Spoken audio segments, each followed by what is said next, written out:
You're watching ChillyBoy Productions. I'm Larry, ChillyBoy Chillson, and this is my review for The Legend of Ochi. Now, before we get into this review, make sure to go ahead and click that subscribe button down below so that you can chill with me on each and every one of my latest videos. The Legend of Ochi is a 2025 family fantasy adventure film that marks the debut feature from writer-director Isaiah Saxon.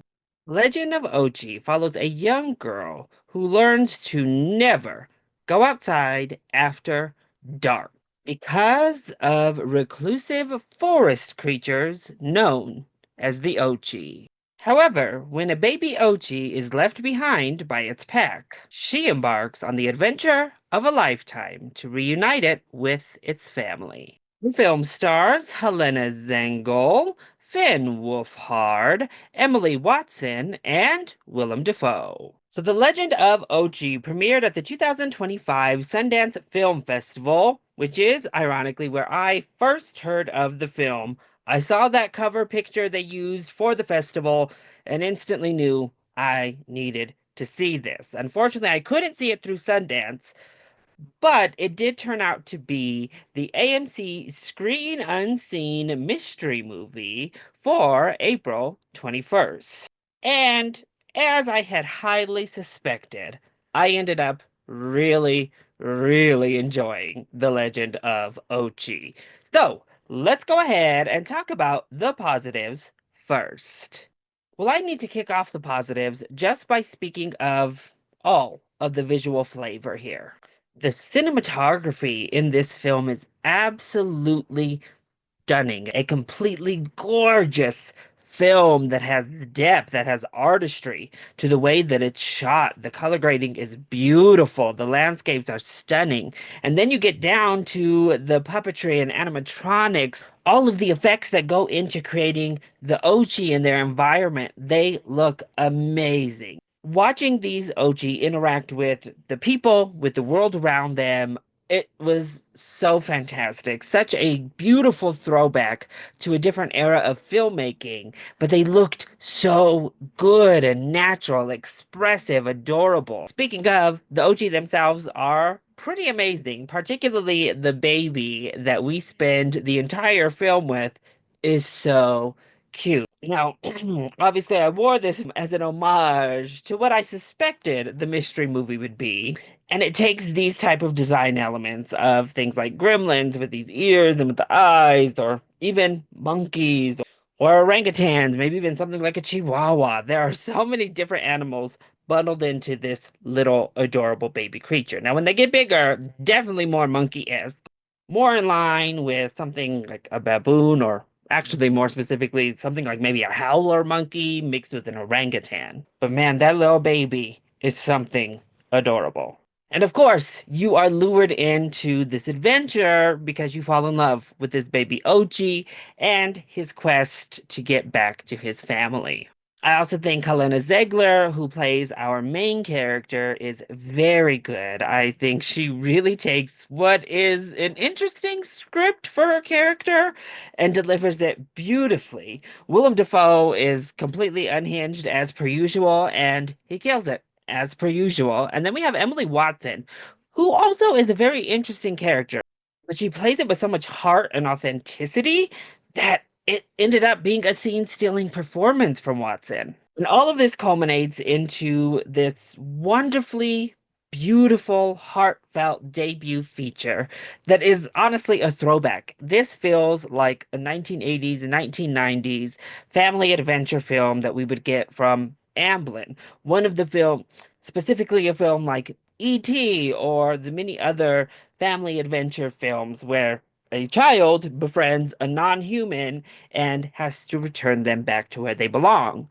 Obviously, we've seen this. We've seen this basic concept and premise many times over, and this film, by and large, plays by the basics and fits within that mold. However, in typical A24 produced film style, it has that weird indie sheen all over it. The Ochis themselves are weird little creatures. The characters themselves are quite odd, including our lead character. The musical cues, the things that these people are doing, it's all very strange. There is this communication thing that happens halfway through the film that is wild. It has so many indie sensibilities to it that one, you can see why it premiered at Sundance, but two, why A24 chose to distribute it because it definitely feels like a PG A24 film.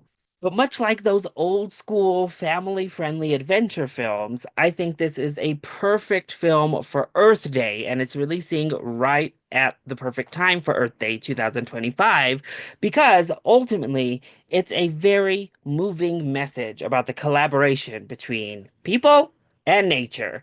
And it's not overly preachy, it's not so in your face. It actually gives a very balanced view of our interaction with nature and other creatures, in addition to just Mother Nature herself. And I thought that was handled so well. Plus, the original score was beautiful. The music at large, the way that music is utilized in the film is beautiful. It's a really well crafted first feature. So then what doesn't work so well when it comes to The Legend of Ochi? Well, I think there's maybe one plot thread too many. It is a film that is under 2 hours. It's very much in line with those old school movies. And it doesn't have time to really get through everything. And I think really it's all of the character relationships that don't feel fully fleshed out. Now, I don't think any of them are terribly handled. They're just not given all that much. We have our main character who has weird relationships with both of her parents, and neither one feels great. I think the relationship with her mother actually has a much better payoff, but ultimately all of the different human relationships here get shortchanged. And the only relationship we end up caring about is the overall human relationship to nature and her individual relationship with this baby Ochi. But honestly, that's really my only negative for this film. Again, it hits the beats of the same type of films that came before it. However, it has its own unique, weird indie sensibilities to it that make it stand out amongst those. I think children are going to have a blast with this film. It has those old school tropes we don't see anymore where kids are just doing kind of ridiculous things and we're having ridiculous scenarios play out before us with an actual child protagonist, but in really fun, harmless, cute ways that drive our story forward. You have an adorable animal at the center of it all who is instantly endearing and lovable, and it's a great message buried in here that never feels preachy, but sings off the screen beautifully. And all of that is crafted in a stunning piece of artistry. So if you're looking for something to watch for Earth Day 2025, I think The Legend of Ochi is a fantastic choice.